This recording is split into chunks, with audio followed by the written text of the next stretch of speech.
my own thinking is of the order of 50 years. So there ought to be sustained effort, and there should be a memory of what the institution is about. The vision that was created ought to be iterated constantly and re-examined.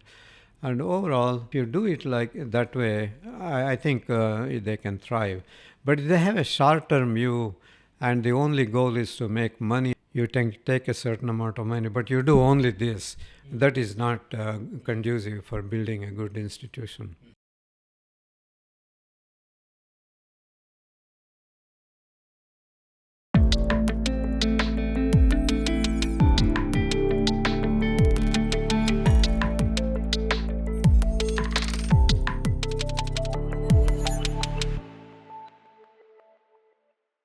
Namaskar and welcome to another episode of the Professor Mahesh Podcast, your resource to help you make informed career decisions.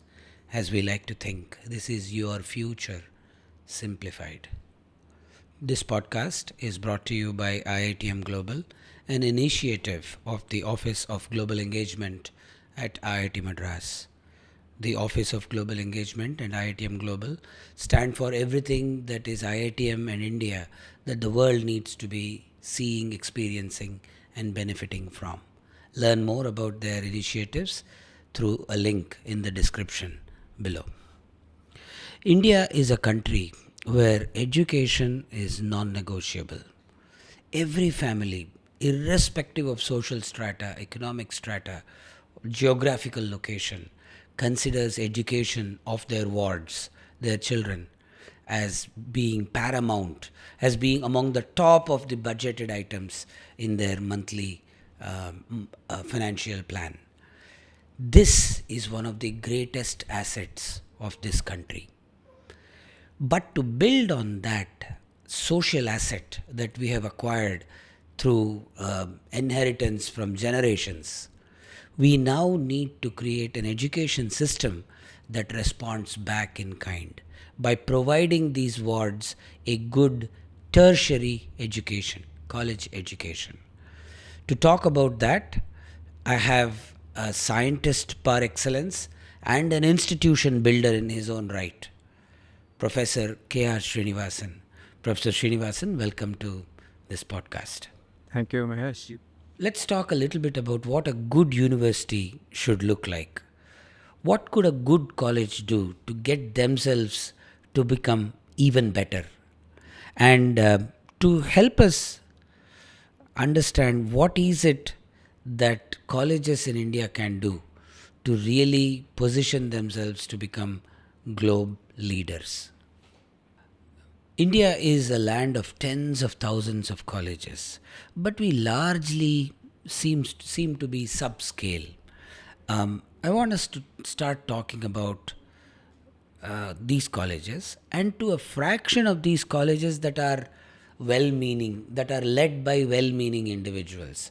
What could they do to help their respective colleges do more for their students? What are some 2 or 3 essential pieces of the puzzle when one goes about thinking about building an institution, so to say?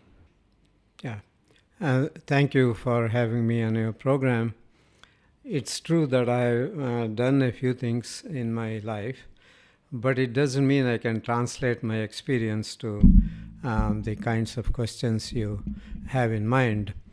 Nevertheless, what occurs to me is that every institution has to have its own vision, which cannot be common to all of them. The vision depends upon the circumstances, the community they live in, what their goals are, what kind of students they take. I think unless there is a certain homogeneity with all these things, it is very difficult to see how a college will thrive.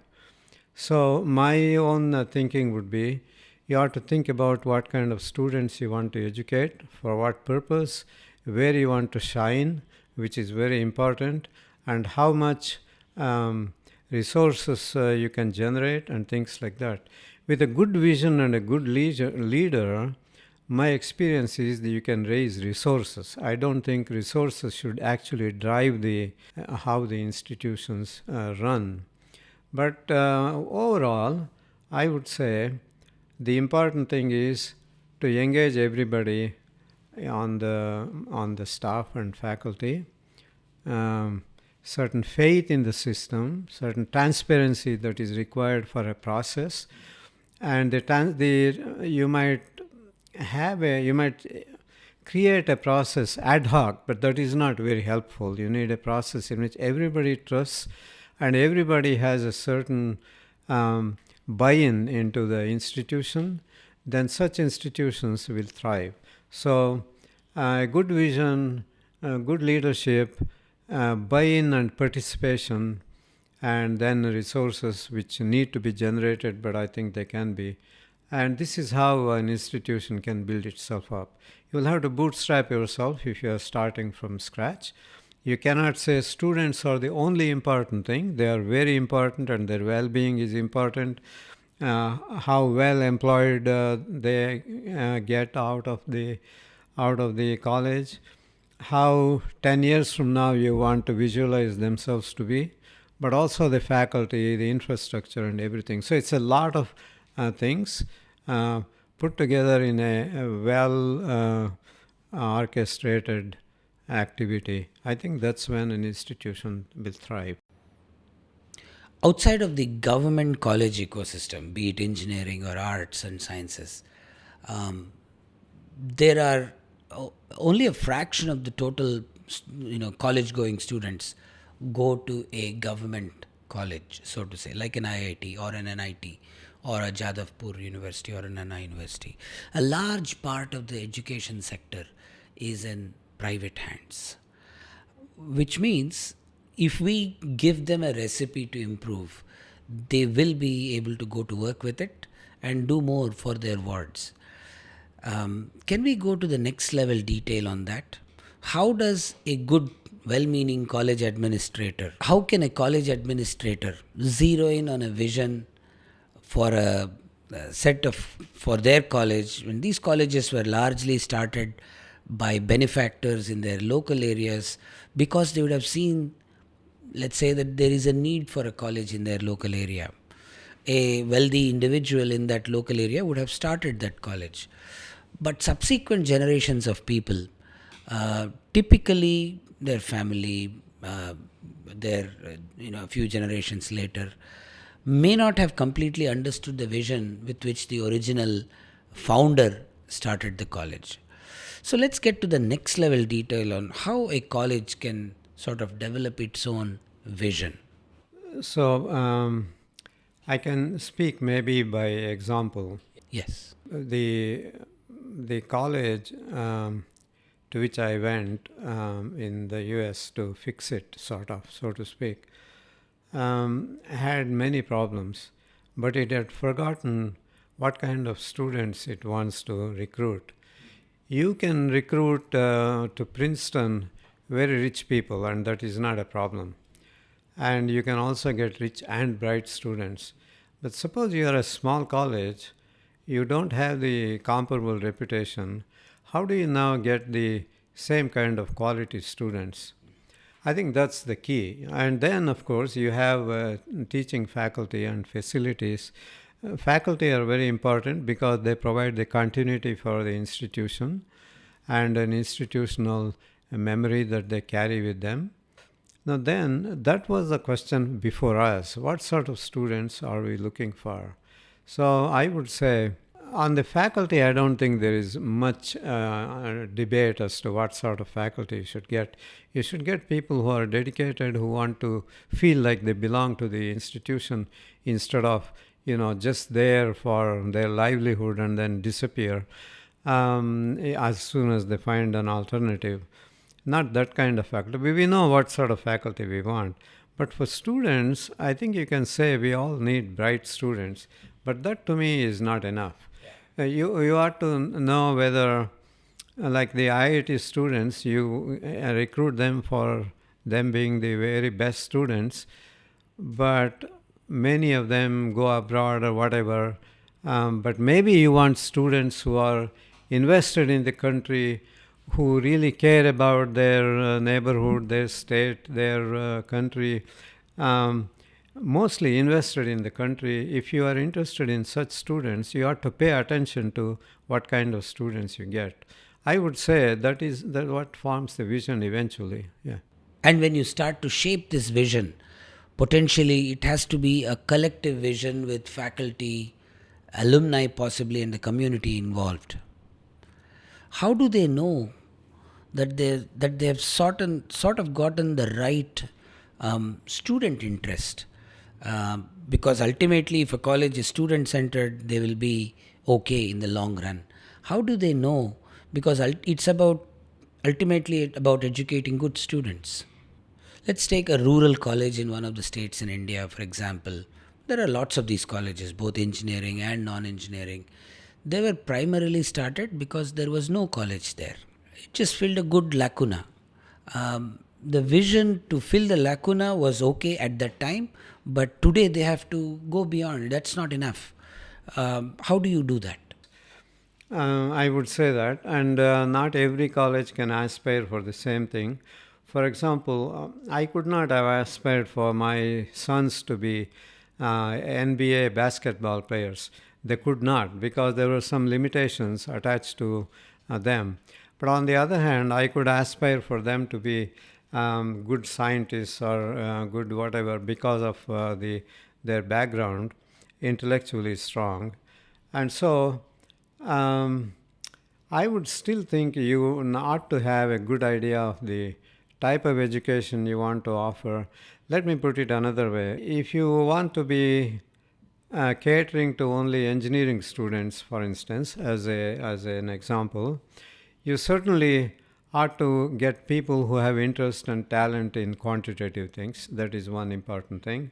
And certainly you ought to have an environment in which their curiosity gets maintained and satisfied, and things like that. Requires good labs, then good teachers, and things like that.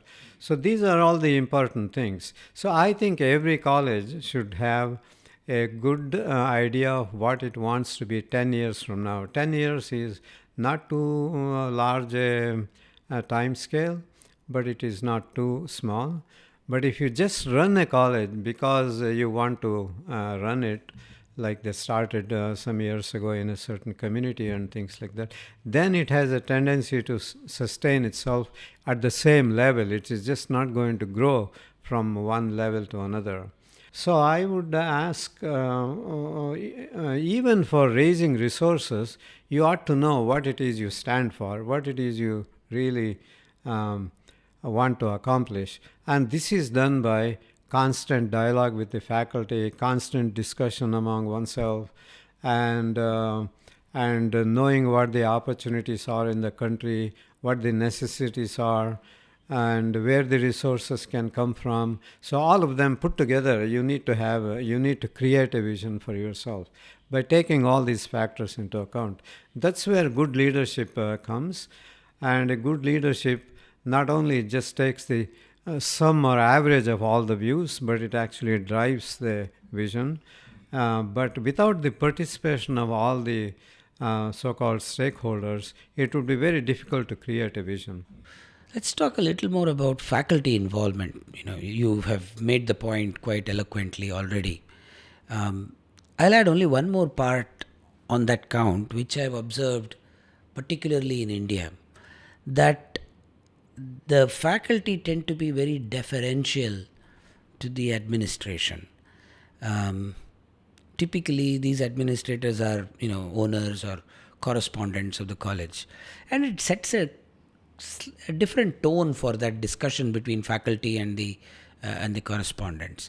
Let's talk about how a college that is currently in the mode of operation, in such a mode of operation, get more faculty involved.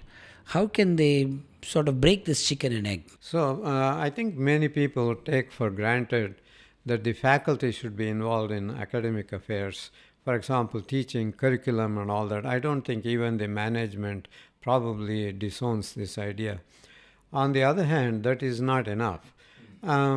So there is an idea that the faculty must somehow be involved in the governance of the institution to some degree. But the faculty have their own problems. They are not always thinking beyond their noses. Therefore, leadership recognizes what the faculty really want and then sort of move them along in a certain direction that the leadership wants. Without the intervention of the leadership, generally the faculty tend to just do what they've always been doing last year to this year, like that. But on the other hand, if the faculty are not involved in the governance up to a certain level, the relationship between the leadership and the faculty becomes like the relationship between an employer and an employee, like in any corporation. Yes. And that is really very bad. In my opinion, that is not a recipe for, this is not how an educational institution should work. Faculty, of course, should be responsible, and you cannot leave all the decisions for the faculty because you want to start a new department or you want to go in a new direction. The faculty are not the ones always thinking in these things. Sometimes they do, and in fact, good institutions like your IIT, I'm sure that is what happens. But in general, there ought to be a marriage between the two, leadership and the faculty, and together they have to develop the institution. For that, the sense of belonging for the faculty is very important. If they say, it is just a place where I have a desk, today I am here, tomorrow I am not, then they don't have any ownership of the place, and that's not great. But how do you develop this ownership among the faculty? One is transparency of how the institution works, how the salaries are set, and how good work is rewarded. All of these things must be completely transparent. And if you do that, then I think people start to believe in you a little bit. And it just is a bootstrapping process. It is not going to happen in a day.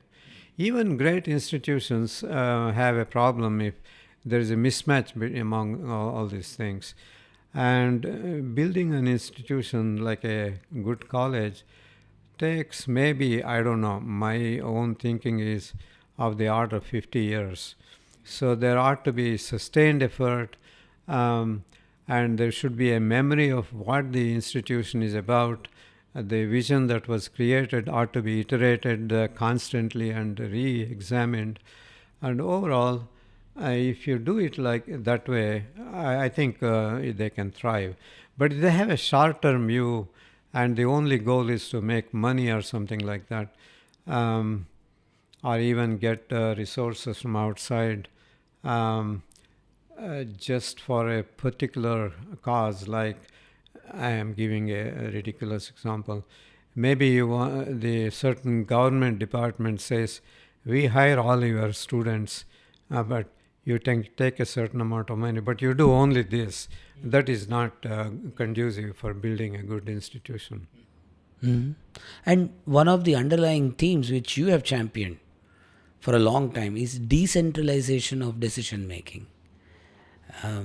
Right now, I don't think we are anywhere close to that in most private colleges out there. Let's talk to the merits of decentralization. Why should a college think through this process? If you are centralized, the best you can do is what your capacities are. I don't think you can go beyond your own capacity if you centralize too much power.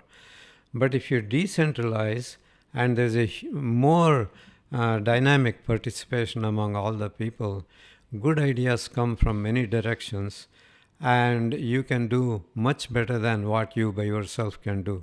That's a principle by which I espoused decentralization on a number of occasions. And you believe there is enough empirical evidence to back what you're saying in some instances? My own research, I can guarantee that when I have input from my students, even though they may be far less mature than I am, there are many occasions when good ideas come from them. And it must be true in other things as well. There are always irresponsible people, so you ought to have a filter attached to it. But by and large, I think getting opinions and thoughts from a number of committed people is much better. So this is my experience. I don't know if I have any formal evidence for this and so on, but this is my experience. Yeah. And as part of this idea of decentralization is embedded another idea of sort of letting go, giving up some control. Absolutely. How do you handle that? Today, when I look at colleges, most colleges are not-for-profit institutions, and the boards of these not-for-profit institutions are largely members of the family, at best, a few outside individuals. Is that a place you'd suggest a college should start, clean up the board a little bit, make it more community-driven? Yes, it could be one. And my nephew is a lecturer in one of the colleges, but he has no idea how the management works and how they set their salaries. And they assign him a certain number of courses to teach, and he teaches them whether he likes them or not. Now, I think he is okay doing this because he needs a job, but and there are always people in India who need jobs and things like that. But overall, that is not a good recipe for a happy place, and which you need a certain ease of mind, thrive and to really believe in it. So I would say the boards are all too powerful, and they don't have faculty inputs. They don't really care about faculty input, mainly because they think they have invested the money on it. They ought to be the people who run the show as they see fit. But I don't think that's a very good idea. I mean, they ought to have some control, obviously, because they have invested their resources. But I think they should take input from a number of other disinterested people, not uninterested, but disinterested people. It is not a bad idea to have some eminent scholars on the boards, for instance, or some faculty representation, not to be overwhelmed by them, but actually to take input from them. Yeah, I would think so. That's a great point. If one puts oneself in the shoes of the correspondent, as they are called in India, which is the person who owns the college, they have to balance demands from multiple departments within the university.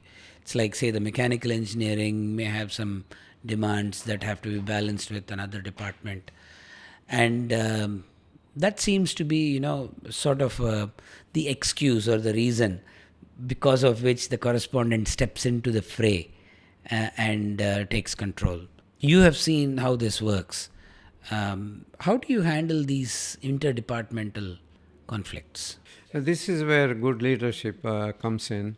And as you point out, departments by themselves are not able to resolve these things very well. So you want to take resources from one department and put it in another, or create a new department that takes away resources from every other place. Now, usually in well-established institutions, there is a well-known mechanism by which you do that. There will be review of each departments and a review of the institution as a whole. And I think you sort of match the two of them, and we figure out where the resources should go. And everybody buys into these reports and buys into these studies. But it is not always going to happen. And it is also the case that for institutions that are not so well established, these processes are not well established. Departments are not reviewed regularly. The institution is not reviewed regularly. So this is where I would say some discussion within the institution is what is important. How you do it, it depends upon the history of the institution, how old it is, how well established the processes are. Nevertheless, the principle is that it is decided on by some dialogue. Let's switch to faculty. Okay, let's start talking about faculty hiring. colleges have problems hiring and even retaining faculty. So, if the faculty, by history of the institution, are aware that they care about the well being of the faculty, if in fact one of the faculty members has um, let's say a spouse that has cancer, then the institution allows them a certain leeway and they need certain advance funds. There is a mechanism by which they can be provided. If I'm just giving some ridiculous sounding examples, but nevertheless, if the institution has built up a little reputation for itself, then I think better people come to the institution. And once they are there, if you treat them better, if there is a process by which the institution decides how next year's salaries must be, instead of the management sitting on a desk and deciding this person should get that much, this person not at all. Without that kind of transparency, it is very difficult to see how the faculty feel they are invested in the institution and have a buy-in in the well-being of the institution. Somehow a good leadership tries to build all this in the faculty welfare and being aware that they actually contribute to the institution much more than just teaching a few lectures. If they have that reputation and it grows slowly, but it can be done of the order of 10 years, I would say, then I think recruiting good faculty is much easier. That's what I would do. Yeah. So a starting point has to be building a sort of a caring reputation. Right. You will have to generate it and you will have to demonstrate it in every action that you undertake. So just for pursuing the argument, I'll take the contrarian view.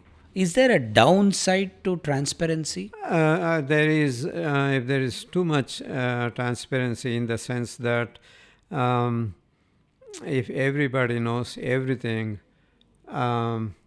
then the institution is always at the mercy of troublemakers. There is no question about that.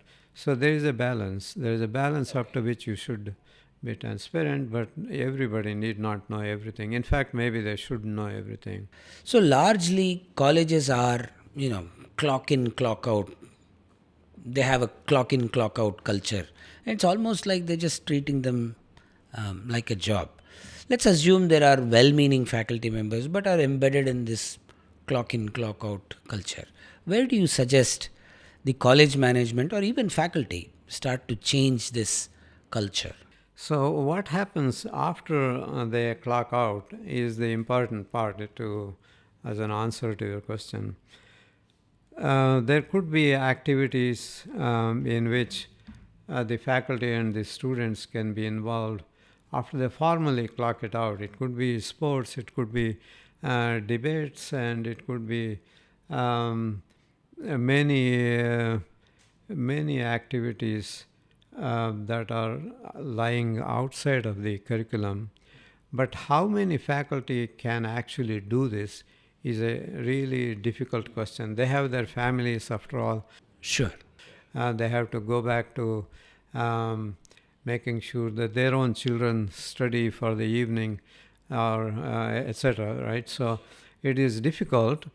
But I think outside the clock out time, how they use it for the well-being of the students in general is quite important.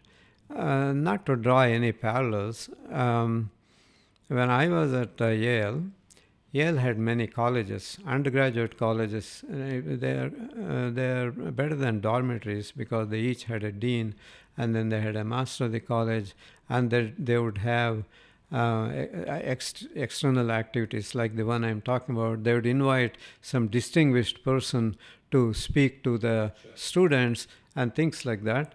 Sure. In general, there was this activity that bound them together after, and that's how they built up this sense of community. Very nice. Just to pick that point one step further, a lot of colleges in India are non-residential.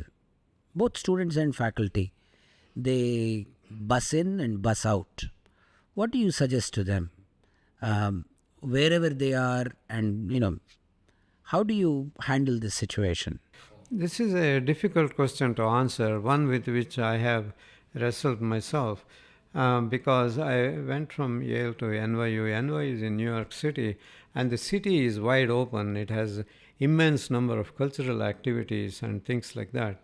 And the faculty would clock out, as you say, and would disappear into the city and would not be so much invested on their building of the institution.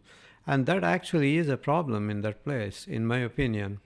So the answer is it is not clear, but by and large, rich institutions can support their faculty members by lending a certain amount of money to buy an apartment nearby and things like that. But not every institution is of that type. Maybe they could buy them a two-wheeler. I'm just making a guess. And I support some activities of a school. We gave them some money so that when a faculty member needed money for some emergency, they were lending them the money. In other words, somehow the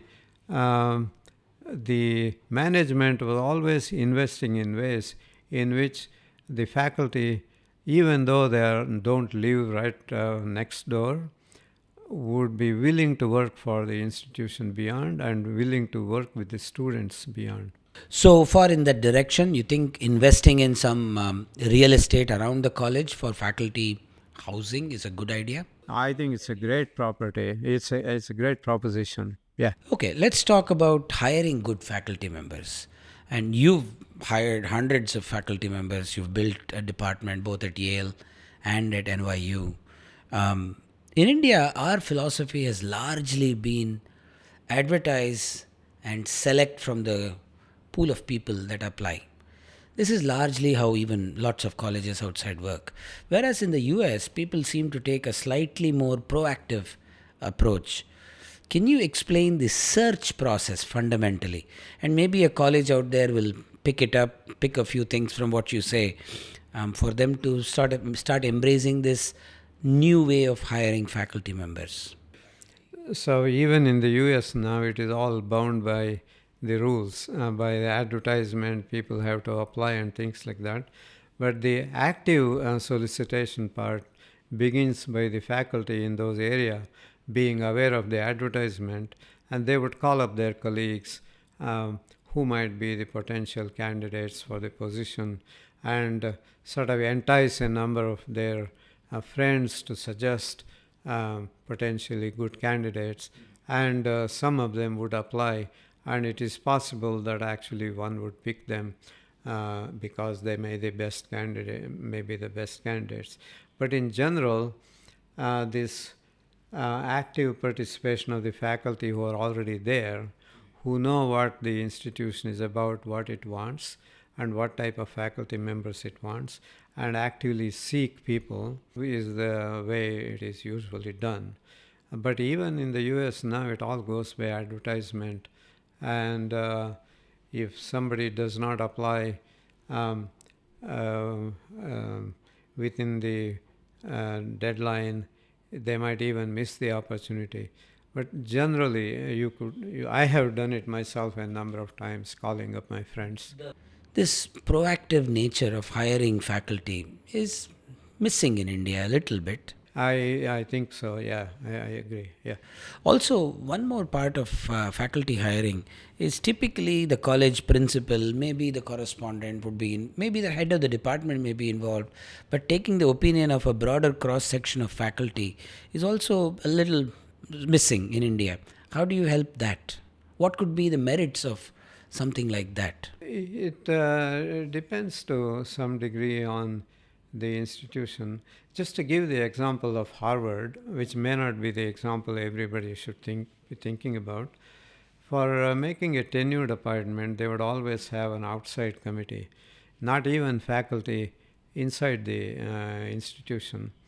And this to this committee, uh, many faculty members would come as witnesses to the merits or demerits of the candidate being considered. Some would speak in favor, some against, and the president and the provost of the university were there always. And when the committee made its recommendation, they would not make a decision immediately, but they might make the decision as the president and the provost walked over to their office. Along the way, they would discuss, should we appoint him or should we not appoint him? So in other words, the faculty are involved, the external community is involved, and the administration is involved, all of them together. Usually in the US, for lesser schools, there is a search committee that is set up by the dean of the faculty or something like that. And this search committee is responsible for soliciting candidates or through their friends and getting applications, reading them, and then making, just as it is done in IIT. And then they make a recommendation to the dean. The dean in turn recommends to the administration and things like that. So there are a few steps involved in the process.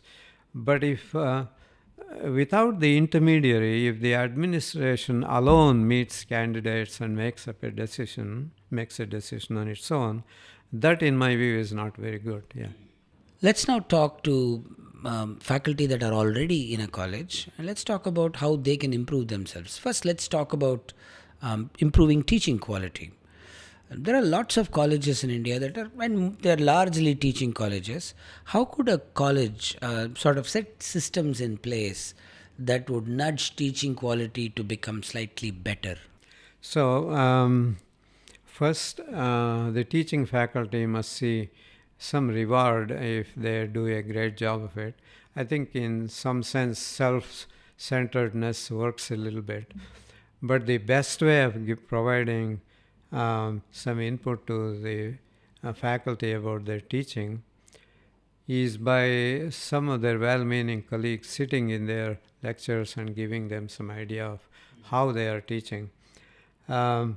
Usually student input is helpful but not the most important thing. Sometimes students are not very responsible when they make their comments, but well-meaning colleagues can go a long way in how teaching is done, how seriously one should take it. When I went to Yale, the best input I got was from my colleagues. That's very nice. I think, are there systems that you've seen where colleges, where colleagues sit in on another person's lectures and give feedback? I think it depends upon the tradition of the place. In some institutions that might be seen as too intrusive, but where I went, it was deemed as very important. Teaching was very important, and any input you can give the lecturer, the teacher, would be considered as valuable, not necessarily only by the teacher, but also the whole institution. You started to say this right up front, that resources follow all of what you're describing. Yeah. A lot of colleges perceive themselves to be somewhat resource constrained. So among the many things that you've already described, what are some early first things to do to get the engine revved up, so to say? So I believe at this moment India has so many people with a lot of money. In principle, you can get some of that money attached to your institutions, like IIT has done. For example, look at the brain center that IIT has. How did it happen? It happened, let me not say how it happened because I don't really know how it happened. But if you have a vision, you can sell in a good sense to a person who has money and a philanthropic sense of wanting to do something good, as I really believe there are many of them in India, then you can go forward with it. So to build a vision, however, is pretty non-trivial. We sort of went through it in my view, a vague way, and how to build a vision for the institution. But the vision, the leadership, together will enable you to raise resources, in my opinion. In India of the past, there are only a few philanthropists, like maybe Birlas or Birla spent as much money on God as much on education. But there were others but they were very small in number who could afford it. But now there are incredible number of people in the country with money.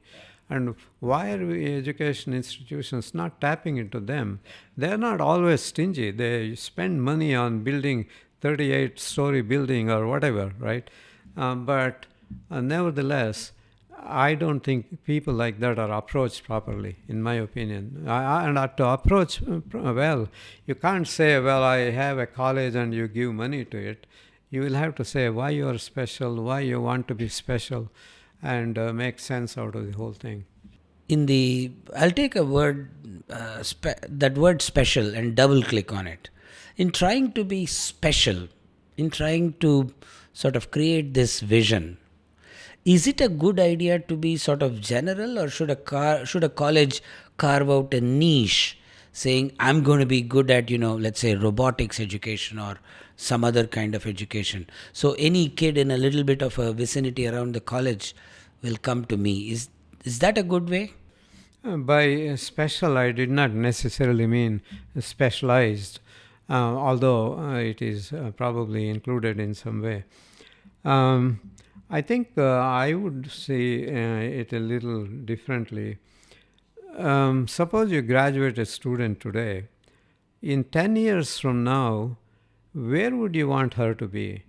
What sort of situation do you want the person to be? Do you want the person to be the greatest robotics engineer, or you want a person to have a somewhat broader education which allows the person to absorb new ideas that are coming in and build and do new things? So that's the question one should ask oneself. If it is necessary for us to create, let's say, great robotics engineers and nothing else, you don't really care about whether they know AI, well, AI probably you need to know, whether they know some mathematics outside of their very specific little thing, or physics for that matter, or quantum mechanics or anything. If you are so focused on that, then I think it is easier to do these things, but it is not best for the students, in my opinion. So you need to have a combination of specialization and a certain amount of breadth. So by special I meant maybe you want to enhance a certain backward community. I'm just giving one example. Maybe you want to improve the quality of life in a 100-mile radius. Maybe you want to create students with total social awareness of wanting to devote their life for improving the quality of life of people in the country, for instance, and things like. So you sort of have to have some general vision for your product, if product is the word to use. Yeah. Sure. Yeah.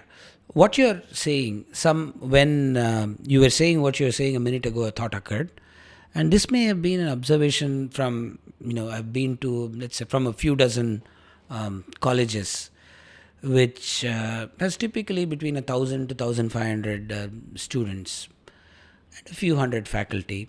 And this is the only intellectual sort of oasis in a 150 kilometer radius of that geographical area. So in the whole community, there's like one or two colleges but that are intellectual, but they are not really acting like the intellectual hubs of that geographic area. They remain somewhat isolated from the community. Students come and go. That's very bad, I think. Somehow you have to involve the community, and you can do that by probably inviting some very important people to give lectures to which the community is invited. Maybe you want some members of the community to come and give some presentations. Maybe you want to have an open day to which you invite community nearby. Somehow involving the community making them aware of your existence, not only your existence, but your pursuits and performance and things like that, would enrich it. They would in fact support the college better if you do it like that. But it takes work, and none of this will happen without constant work on the part of many people. That's why I say collective responsibility is very important. No matter how good an administrator one has, it is very difficult to see how the person can pull all these things together. You need people. You can't always run it by technical staff sitting around you. You need people with some intellectual competence. Right. And so the involvement of a larger community is totally important. And along the way, as you were describing student experience, I particularly loved that gender choice. You used her. You have been a big proponent of bringing gender balance to education systems. Most engineering colleges out there, typically in a rural college, are between 25 and 30% girls and about 70% boys. My producer also comes from one such college. A college like that, what can a college locally do to help balance it out even a little better? How do we get there? So the ICTP, for instance, when I went there, then women visitors was about 19%, and the rest were men, as you pointed out. So every program, when it was created, I went to the program directors personally and said, you should really make some efforts to get more women scientists to come visit us. And I think the number doubled by the time I left. But it was still not parity. But I don't know how it is now. But NYU, when I went to this Brooklyn, I don't know, Polytechnic University, it was 25% women, something like that, of that order. But now it is exceeding 50%. Not all because of me, but because NYU has a certain reputation of being open to women. They create an environment where women don't feel uncomfortable, and women have special needs, and those special needs are met. So I think it is done only by conscious effort. Should a college such as that start with balancing the gender ratio at the faculty level or students first? What's a good starting point? Yeah, at the faculty level, it is harder, I think, generally. At the student level, if you make a considerate effort and a constant effort, you can actually get it. But on the faculty side, you have many other constraints, like you not only need a qualified person, but you also need someone who is involved, engaged, and all that. But having said that, it is easier to have parity on gender if there is a certain sense that among the faculty too there is some parity. They need examples. Women need examples just as men do. So I would say getting it on the side of the students is easier, but it requires conscious effort, and similarly on the faculty too. But it's harder on the faculty. I know this for a fact. Again, from my experience of spending some time with colleges, almost all colleges want to create an innovation culture. You are a professor of innovation as well at NYU. What, in your definition, is good innovation? What are some things that a college can do to encourage student innovation or even faculty innovation? So I was responsible for setting up innovation and entrepreneurship centers within my college and let others run. I can't say I am really very good at innovation myself. I am a professor of innovation, but innovation doesn't, in my case, didn't come because I was innovating in a workshop or something like that. but I don't know. They gave it to me, but we can talk about it afterwards. But the people in charge went about the whole community and decided to involve a lot of people who had just graduated, who had some ideas of what they wanted to do. For example, we created a program by which people had just retired from the military with a lot of technical skills, but they did not know how to transition themselves into normal community. And so we created a special incubator section to train and educate ex-military people to get into the mainstream community. So I would say I was one step removed, to tell you the truth, but I was aware of what needed to be done, and I always got somebody else to do it. That someone else to do it? Yeah, typically a college in some sort of part, you would pick one of their faculty members, to run the incubator. You use the word outsider. What would the stripe of this outsider be for a college? What would be a good way for a college to identify this person, and how do you, in a sense, relieve the faculty member as well? A faculty member is a good idea to be involved in, because these innovations and so on cannot be detached from the mainstream activity of a college, which is really teaching, education, getting degrees for the students and things like that. So in that sense, it has to be a continuum, and therefore the faculty have to be involved in some sense.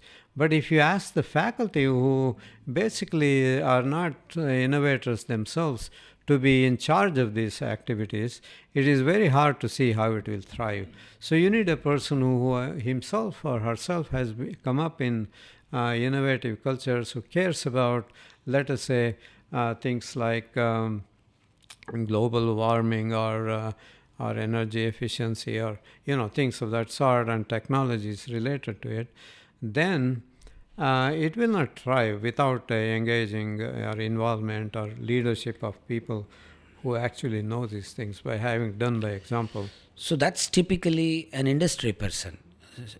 So it's good to have some local industry people be part of this innovation ecosystem in that sense. So industry, by that, I have a little schizophrenic thought about this.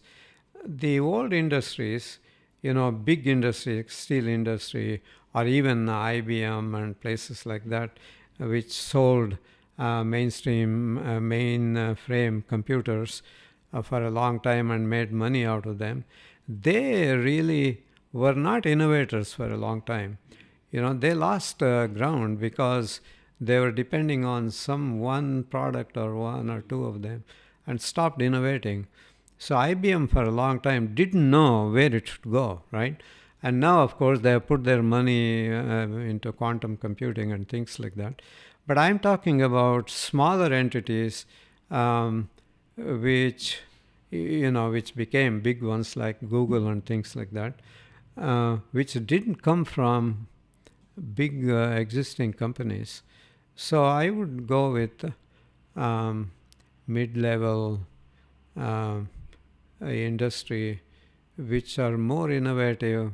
They take risks more often, and are not so worried about making too many mistakes. I think big companies, stop taking risks and stop thinking about new directions to grow. So I wouldn't really put my faith in those big companies. About 10 years ago, the government of India, started something called the National Institutional Rankings Framework, NIRF. This is a parameterized ranking of colleges and universities, and there is a significant emphasis in those parameters on research. So now every college wants to have its own research footprint. And there's a very measured way by which, there's a very clear definition of what research counts, Scopus indexed papers, etc., etc. What would you advise a college where they have NIRF in their crosshairs, And it's important to some extent. How do you patch these two worlds? I am against those measures because, in general, the decline of the US university system started by putting too much reliance on rankings. Now, everybody wants to be number one or number five, let us say, and everybody does the same thing. Students use rankings in India, particularly. Of course, students use rankings to. Absolutely. In fact, that's the reason they prefer some universities over others.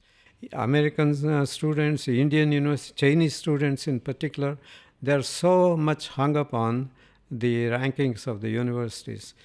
Now, I am not in favor of that.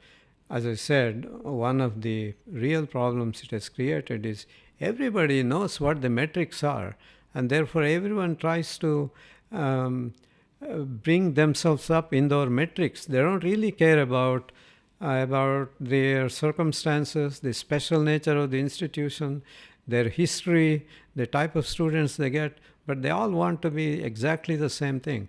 They all want to be next in line to Harvard, for instance.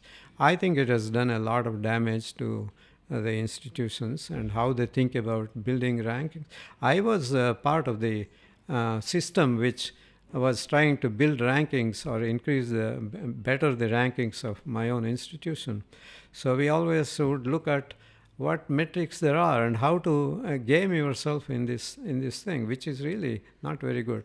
But on the other hand, having said that the metrics are there to stay, you cannot avoid them. It's not a bad idea, but many colleges, as you pointed out yourself, really are focused more on teaching, and to have a very good teacher among them, or having many of them as excellent teachers, counts a lot more to me than doing mediocre research. Should everybody do research that nobody cares about, themselves included? I don't know the answer. But on the other hand, the focus on research is important only because research gives you an occasion to be constantly curious about something. If you are curious about something, presumably you can inspire your students to be curious. To that extent, research is very important. But for most colleges, having excellent teachers motivating these students to do better their communities, that I think is far more important, in my opinion. I mean, not everybody needs to do front-ranking institution. Many places do research, but who cares about it? Does it advance anything at all? But as long as you have a mechanism by which the curiosity of students can be harnessed, can be created, can be furthered, I think that's good. I think that's the main purpose of research in these institutions. In fact, in many rankings, it is true there are layers and layers, national universities, then local universities and things like that. So I would say if rankings are going to stay, to have one uniform measure of ranking for the entire college system is a very poor idea. Can you help us understand why should a college make an effort to connect to its alumni? It's not just to get money from them, but they will serve as examples for the present generation of students. They are the ones who already have experience in the world at large, having graduated from your college, and therefore they can be a link between where you are while you're at college to where you might be 5 years from now. 10 years from now, it is on their own, more or less. So that is why the alumni are very important. And if they are successful, they are living examples of your own success. And therefore, keeping in touch with alumni, especially with successful alumni, is very important, I think. Sure. Yeah. Getting money is one aspect of it. Sometimes people give money even though they are not alumni, as you pointed out, because you have a good vision, you have a good cause, they are sold on your idea that what you think is important is really important to them. And that is the key thing. But alumni, I think, are in fact an extended part of a college, in my opinion. That's a very nice way to imagine them. This has already been a very fascinating conversation, Professor Sreenivasan. I've learned many things. Your closing thoughts to principals, administrators, correspondents, in terms of what they should be doing for in their own institutions. They should first think of themselves as wanting to be special in some way. Um, I think wanting to be something special is the first ingredient of being special. By special, I don't mean specialized, as we talked about already. If they don't aspire for standing out somehow, uh, whether it is in terms of the students' involvement of the faculty, the forward-looking vision they have for the well-being of the country, and how engaged they are in the communities, all of that stuff. I think the administration and the principals or whoever have to sort of think about in what way they want to be special and drive themselves in that direction. And it requires the cooperation of the faculty members, the staff, the administrators themselves, the donors, the alumni, and the community at large, which is absolutely important. Then, if you can do all that, the colleges can thrive. Thank you very much for those closing thoughts. I think this has been a very educative conversation for me. Thank you very much for coming by. Well, thank you for saying that. This has been another episode of the Professor Mahesh Podcast. I hope you learned a few things about how to build a good college in a manner that is sustainable. Until we meet again, be well, do good, and keep in touch. Goodbye.